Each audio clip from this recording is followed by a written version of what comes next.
Two Somali refugees living in Tucson, Arizona were arrested by the FBI on Friday, July 26, 2019, for attempting to fly to the Middle East and join the terrorist group ISIS.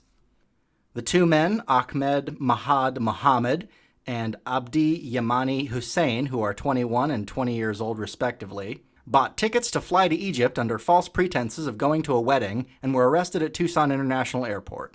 The Tucson RA Joint Terrorism Task Force has been monitoring them since August of 2018 and used an undercover agent to record evidence of the pair's intentions to wage jihad abroad or at home if they were unable to travel. Quote, "I only think about jihad everywhere I go, but my father and mom, they don't like jihad. If they knew me, I want to make hijrah, they would spy on me. And I want to be the new jihadi John Aki, beheading the kuffar like animal. And if this kuffar stop me, I will make attack with truck or anywhere that I can kill so many kuffar.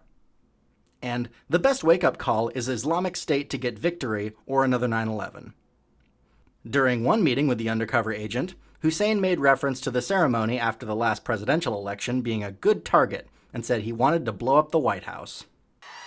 Yes, I have thought an awful lot about blowing up the White House. Mohammed expressed frustration to the undercover agent about how much time it was taking for Hussein to get his travel documents. Mohammed stated, "Aki," meaning brother, "I don't want to complain, but wallahi," meaning by God, "I hate to stay here even 1 second. If I had wings, I would fly, LOL. The paperwork mentioned was an I-131 application for travel document, which I had no idea this was a thing, actually allows refugees to travel abroad without a U.S. passport. Like, what the fuck? If where you're from is so goddamn dangerous, why are we supposed to let you go back there and then return to the U.S.? Slight tangent, but that blew my mind. So, what can we learn from this? Well, it seems clear to me that this story illustrates the necessity for joint terrorism task forces, which allow the FBI and local police to share knowledge and resources more easily. Like, these guys were clearly ticking time bombs. They really wanted to be able to go murder people abroad, but who knows? If Mohammed had been a little less patient about Hussein's delay in getting his I-131 application approved, maybe he just would have said, fuck it, let's just drive a truck into some random people in downtown Tucson. And if they had started making those moves, having local police informed that they were at the cusp of committing any atrocity that occurred to them might allow police to surveil, follow, and respond more quickly if things popped off.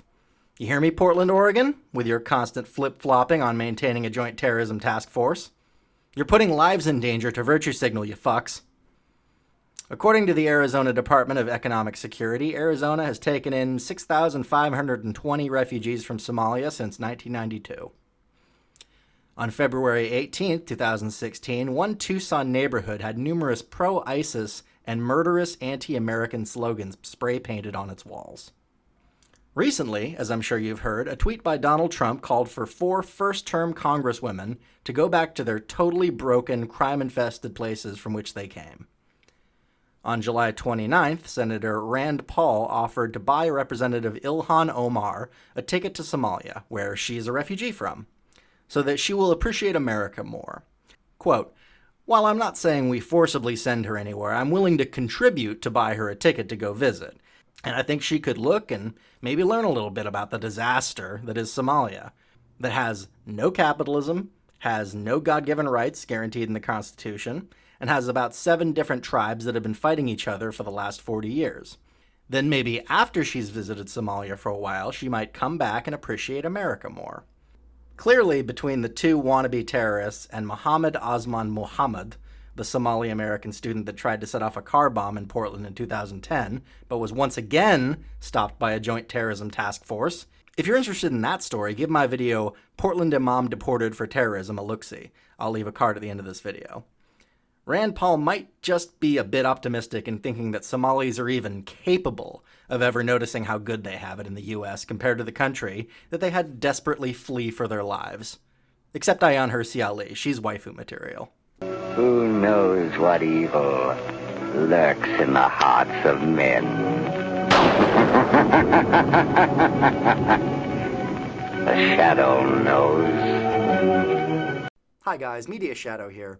I'm trying to grow the channel and hopefully get more than one video out a week. So if you like what you've seen, please give me a like, subscribe, share, or drop me some coin on Patreon. I've left a link in the description of the video. Thanks!